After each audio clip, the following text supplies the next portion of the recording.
नमस्कार, NB news देख रहे हैं आप और मैं हूं आपके साथ मुस्कान। स्वागत है आप सभी का एनबी न्यूज के स्पेशल बुलेटिन में। बात खबरों की ओर कर लेते हैं।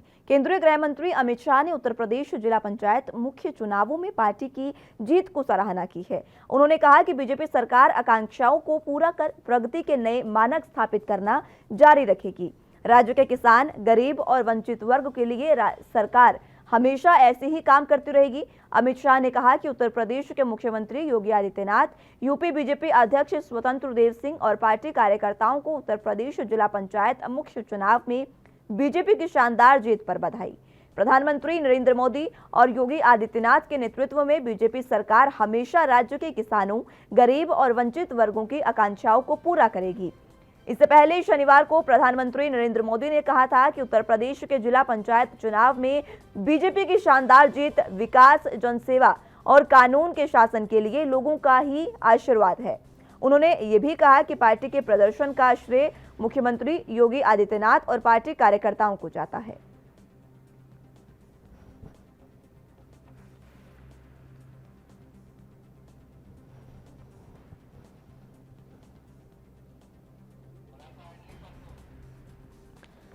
तो जिस तरीके से शानदार जीत उत्तर प्रदेश जिला पंचायत मुख्य चुनावों में बीजेपी ने दी है, उसके बाद लगातार बीजेपी की सराहना की जा रही है। सीएम योगी आदित्यनाथ की सराहना की जा रही है। पहले प्रधानमंत्री नरेंद्र मोदी और उसके बाद बीजेपी अध्यक्ष अमित शाह, गृह मंत्री अमित शाह ने उत्तर प्रदेश पंचायत चुनाव में जिस तरीके से बीजेपी की भव्य जीत हुई है उस पर स्वागत किया है सभी का, कार्यकर्ताओं को बधाई दी है। और सबसे बड़ी बात उन्होंने कही कि नरेंद्र मोदी जी ने भी यही कहा है और अमित शाह ने भी यही कहा है कि इस जीत का पूरा श्रेय सीएम योगी आदित्यनाथ और यूपी में बीजेपी कार्यकर्ताओं को जाता है। इससे पहले प्रधानमंत्री नरेंद्र मोदी ने भी योगी आदित्यनाथ की सराहना की थी और उन्होंने कहा था कि जिस तरीके से शानदार जीत चुनावों में हुई है उसको लेकर ये जो जीत है वो विकास, जनसेवा और कानून के शासन के लिए लोगों का ही आशीर्वाद है। इसी के साथ उन्होंने ये भी कहा था कि पार्टी के प्रदर्शन का श्रेय मुख्यमंत्री योगी आदित्यनाथ और पार्टी कार्यकर्ताओं को जाता है। उन्होंने कहा कि पार्टी लगातार इसी तरीके से राज्य में स्थिति बना के रखेगी, लोगों की सेवा करती रहेगी और इसी तरीके से विधानसभा चुनावों में भी शानदार जीत हासिल करेगी। वहीं कर्नाटक के मुख्यमंत्री बीएस येदियुरप्पा ने तमिलनाडु के अपने समकक्ष एम.के. स्टालिन को पत्र लिखकर मेकेदातु परियोजना का विरोध नहीं करने का अनुरोध किया है, जो जलाशय सह पेयजल परियोजना को संतुलित करती है। इसके अलावा येदियुरप्पा ने सभी आकांक्षाओं को दूर करने के लिए दोनों राज्यों के बीच द्विपक्षीय बैठक की पेशकश भी की है।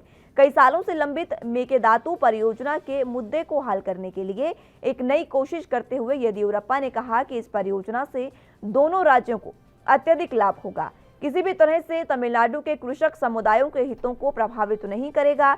उन्होंने पत्र में लिखा कि ये सभी संबंधित पक्षों के हित में होगा और इससे कर्नाटक राज्य और तमिलनाडु राज्य के बीच संबंध बेहतर होंगे। अगर तमिलनाडु सरकार ये मान लेती है, उन्होंने जो पत्र लिखा है उसमें जो तमाम बातें कही है, अगर तमिलनाडु सरकार उसको मान लेती है तो ये साफ है कि मुख्यमंत्री स्टालिन को अधिकारियों की उपस्थिति के एक द्विपक्षीय बैठक भी आयोजित किया जा सकता है। मुख्यमंत्री स्टालिन को याद दिलाया कि कावेरी जल विवाद न्यायाधिकरण के अंतिम आदेशों की में निर्धारित तमिलनाडु में पानी के प्रवाह को विनियमित करने के उद्देश्य से इस जल परियोजना पर विचार किया जा सकता है।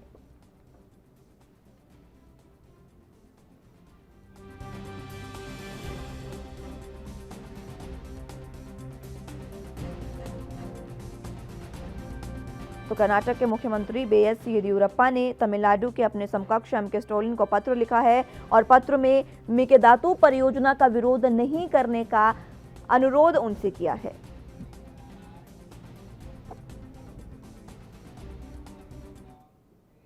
चलिए रुक अहम खबरों की ओर कर लेते हैं। कर्नाटक के मुख्यमंत्री बीएस येदियुरप्पा ने धार्मिक स्थलों को फिर से खोलने और शादियों के आयोजन की अनुमति और कोविड-19 से संबंधित प्रतिबंधों में और ढील देने की घोषणा कर दी है। लॉकडाउन के चलते कोरोना के रोजाना के मामलों में काफी कमी नजर आ रही है और इस बीच उन्होंने ये घोषणा की है, लॉकडाउन के चलते कोरोना के मामलों में जिस तरीके से कमी आई है उसके बाद राज्य में कोविड-19 संबंधी प्रतिबंध 27 अप्रैल को लगाया गया था। सरकार ने 14 जून को प्रतिबंधों में ढील देना शुरू कर दिया था। शनिवार को राज्य में कोरोना के 2082 नए मामले सामने आए हैं। जबकि 86 लोगों की मौत भी हुई है। इसके अलावा इलाज कर रहे मरीजों की संख्या 48,116 है। उधर कर्नाटक के स्वास्थ्य मंत्री डॉक्टर के सुधाकर ने कहा है कि कोरोना वायरस के खिलाफ लड़ाई में खुद को शहीद करने वाले डॉक्टरों और पैरामेडिकल स्टाफ के सम्मान में राज्य में भव्य कोविड योद्धा स्मारक बनाया जाएगा।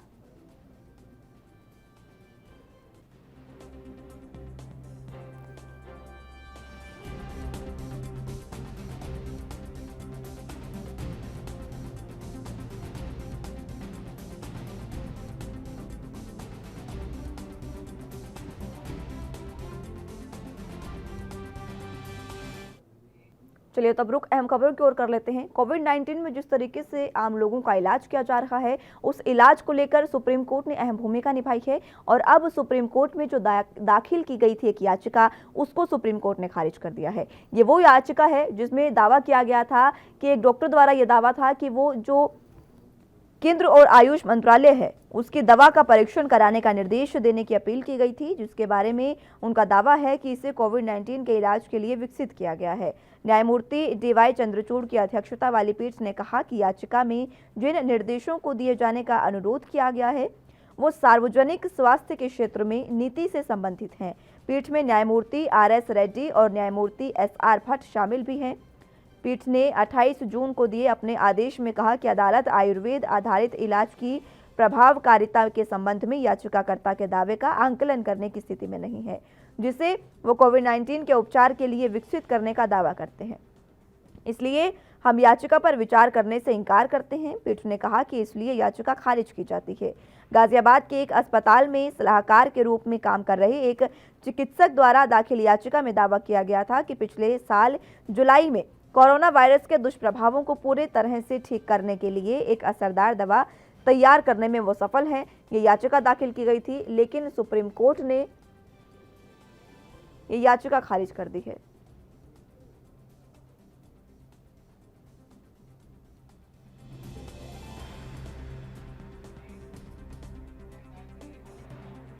केंद्रीय मंत्री रविशंकर प्रसाद ने नए आईटी नियमों के तहत अपने प्लेटफॉर्म से आपत्तिजनक पोस्ट को हटाने के लिए सोशल मीडिया साइट्स का जैसे कि गूगल, फेसबुक और इंस्टाग्राम की तारीफ की है। प्रसाद ने इस पोस्ट में हटाए जाने को पारदर्शिता की दिशा में एक बड़ा कदम बताया है। इस बाबत प्रसाद ने एक ट्वीट कर लिखा कि गूगल, फेसबुक और इंस्टाग्राम जैसे महत्वपूर्ण सोशल मीडिया प्लेटफॉर्म को नए आईटी नियमों का पालन करते देख अच्छा लगा। आपत्तिजनक पोस्ट के खिलाफ कार्रवाई की गई है, जबकि इंस्टाग्राम ने लगभग 2 मिलियन पोस्टों के खिलाफ कार्रवाई की है। इसके साथ बता दें कि फेसबुक ने 30 मिलियन से अधिक पोस्टों के खिलाफ कार्रवाई की है। बात अगर सर्च इंजन गूगल की करें तो गूगल ने अपने उत्पादों में 59,350 लिंक हटाए हैं। वहीं सोशल मीडिया ऐप कू ने 502 शिकायतों में से 1,253 पर कार्रवाई की है।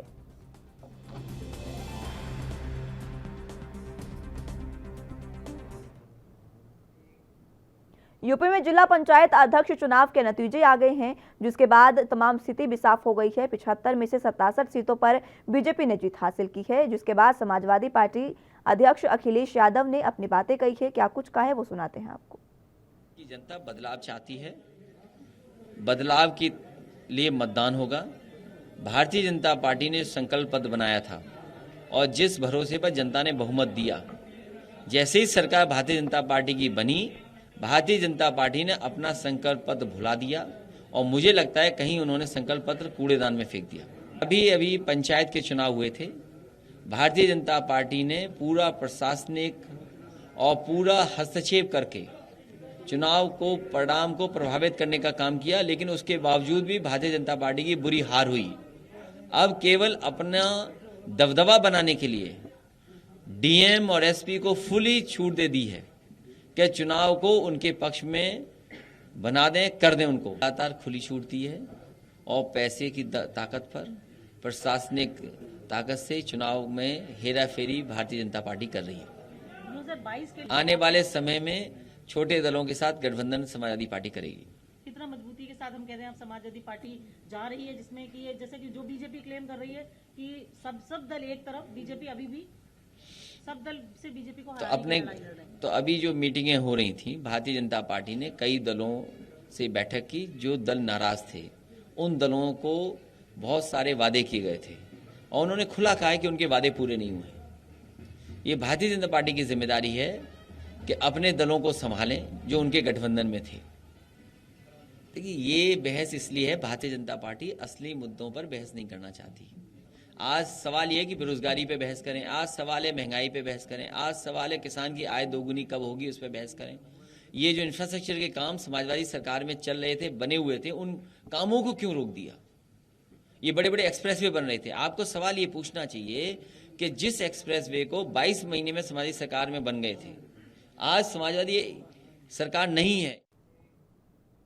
जिला पंचायत अध्यक्ष चुनाव में बीजेपी की बम्पर जीत और समाजवादी पार्टी की हार के बाद अब केशव प्रसाद मौर्य ने भी अपनी प्रतिक्रिया दी है। उनका कहना है कि बीजेपी जो अध्यक्ष हैं, समाजवादी पार्टी के अध्यक्ष, वो लगातार आरोप लगाते रहते हैं, उनका काम ही आरोप लगाना है, लेकिन बीजेपी की जनता 2022 में भी यही करने वाली है। अध्यक्ष पद के चुनाव में भारतीय जनता पार्टी की ऐतिहासिक विजय और समाजवादी पार्टी की करारी पराजय के कारण से मुझे तो बहुत प्रसन्नता है, क्योंकि एक बार फिर से अहंकार हारा है, गुंडागर्दी हारी है, जंगल राज लाने वाले हारे हैं और भारतीय जनता पार्टी को ऐतिहासिक सफलता मिली। देखिए, समाजवादी पार्टी और श्री अखिलेश यादव खिसियानी बिल्ली खंभा नोचे वाली हालात है। भारतीय जनता पार्टी की विजय वह माननीय हमारे जो जिला पंचायत सदस्य हैं उनके समर्थन से प्रदेश के 65 जिलों में हुई है और समाजवादी पार्टी कह रही थी कि हम जीतेंगे और उन्होंने तमाम गुंडों और अपराधियों और माफियाओं को जिला पंचायत के चुनाव को जीतने के लिए लगाया था, लेकिन उनकी सारी कोशिश बेकार चली गई। और यह संदेश है श्री अखिलेश यादव जी के लिए कि अभी 25 साल तक सपा की कोई संभावना उत्तर प्रदेश में नहीं है।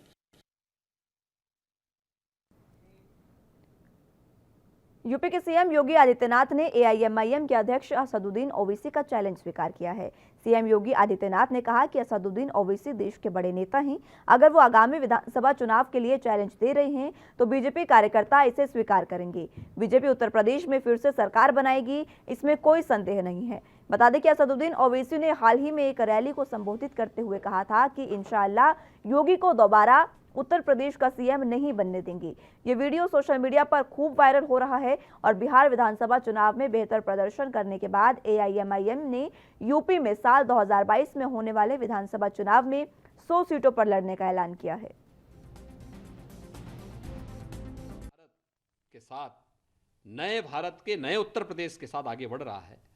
इसलिए इस नए भारत के नए उत्तर प्रदेश के लिए जब उत्तर प्रदेश की जनता जाति, मत, मजहब, क्षेत्र और भाषा से ऊपर उठ करके आगे बढ़ने के लिए तत्पर हो, तो ये सब गठबंधन कुछ नहीं कर सकते। भारतीय जनता पार्टी और सहयोगी दलों के लोग, हमारे सहयोगी दल मिलकर के प्रचंड बहुमत के साथ इस चुनाव में फिर से 2022 में प्रचंड बहुमत के साथ चुनाव जीतेंगे। हमारे राष्ट्रीय नेतृत्व ने 300 प्लस का लक्ष्य हमारे सामने रखा है। 300 से अधिक सीटें भारतीय जनता पार्टी जीत करके आगे बढ़ेगी, इसमें कोई संदेह नहीं होना चाहिए। ओवैसी जैसे लोग कुछ माने लगते हैं। ओवैसी जी देश के बड़े नेता हैं और देश के अंदर प्रचार में जाते हैं, उनका अपना एक जनाधार है।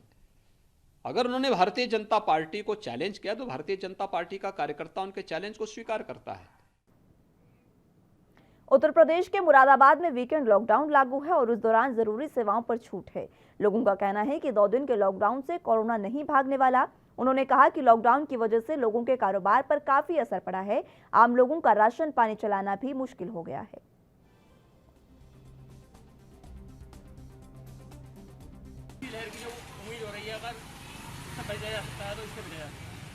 अच्छा, तो 2 दिन लॉकडाउन रहना। ये लॉकडाउन पूरे हफ्ते 8 दिन का लगे और 8 दिन का लॉकडाउन लगने में पाबंदियां बढ़ाई जाएँ। तीसरी लहर, चौथी लहर, 5वीं लहर जो है, ये तो कोरोना जब एक बार आ गया जाएगा नहीं। हिंदुस्तान में जो बीमारी आई थी कभी नहीं आती। तो फाइनेंशियल स्थिति लोगों की खराब हो चुकी है, तो मध्यम वर्गीय से निम्न मध्यम वर्गीय पहुँच गया, निम्न वाले और नीचे पहुँच गए। उनको देखते हुए 2 दिन के लॉकडाउन से कोरोना 2 दिन के लिए भागता नहीं है। जब बाकी के 5 दिन लॉकडाउन चल रहा है तो उन 2 दिन में जो बाकी के 5 दिन खुल रहा है वो 2 दिन बंद हो गया, कोई फ़र्क नहीं पड़ेगा। तो वो जो 2 दिन लॉकडाउन बंद हो रहा है उसमें पूरी पब्लिक चल रही है।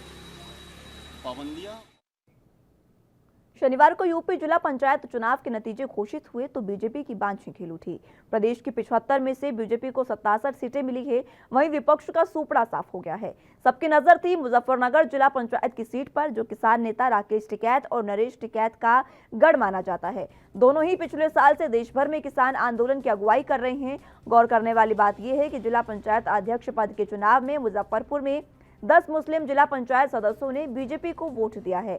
इस सीट पर बीजेपी उम्मीदवार डॉक्टर वीरपाल निरवाल का मुकाबला करने के लिए टिकैत की भारतीय किसान यूनियन ने किसान मंत्री संजीव बलियान के भाई सत्येंद्र बलियान को अपना उम्मीदवार बनाया था और पूरे विपक्ष ने भाकियों को समर्थन दिया था।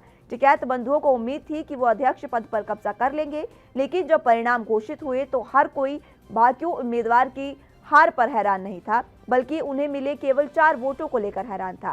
किसान आंदोलन की अगुवाई कर रहे टिकैत बंधु अपना घर और चुनाव प्रबंधन तक नहीं संभाल पाए। बीजेपी ने अध्यक्ष पद के लिए ऐसी गोची बैठाई कि विपक्ष चारों खाने चित हो गया था।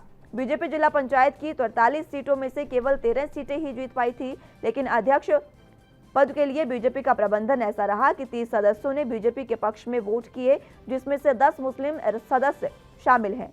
वहीं विपक्ष के सत्येंद्र बलियान महज 4 वोट जुटा सके।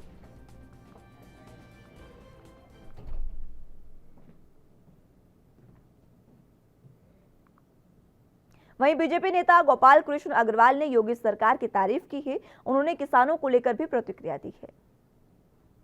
उत्तर प्रदेश बहुत खुश है। पोस्ट कोविड और कोविड की त्रासदी के अंतर्गत योगी जी ने जिस तरह 24 करोड़ वाले इतने बड़े प्रदेश में कार्य किया है, वह अपने आप में बहुत एग्जाम्पलरी है। और आने वाले समय में जो अगले साल जो उत्तर प्रदेश में चुनाव हो रहा है, वह स्पष्ट रूप से जनता का मत यहाँ पे दर्शाता है। समाजवादी पार्टी और बसपा तो इलेक्शन लड़ी नहीं थी डर के मारे। समाजवादी पार्टी जो कि मीडिया मैनेजमेंट करके इस बात को बड़ा कर रही थी कि हमारा उत्तर प्रदेश में हवा बढ़ रही है, वह उसकी हवा निकल गई है। यह तो स्पष्ट होता जा रहा है जैसे जैसे ये किसान आंदोलन का समय बीतता जा रहा है कि यह आंदोलन केवल राजनीतिक आकांक्षाओं से प्रेरित आंदोलन है। इसमें अपोजिशन पार्टी चाहे कांग्रेस हो, शिवसेना हो, वो अलग अलग पार्टियां हैं, आप है, ये सब इसलिए कूद रहे हैं क्योंकि उनका राजनीतिक लाभ है। इन राकेश टिकैत और जो किसान संघर्ष समिति है, यह लोग केवल व्यक्तिगत स्वार्थ से प्रेरित है। किसानों का हित अगर कोई को देखना है तो आज यह स्पष्ट रूप से। फिलहाल के लिए मेरे साथ इस बुलेटिन में बस इतना ही। आप जुड़े रहिए एनबी न्यूज के साथ। नमस्कार।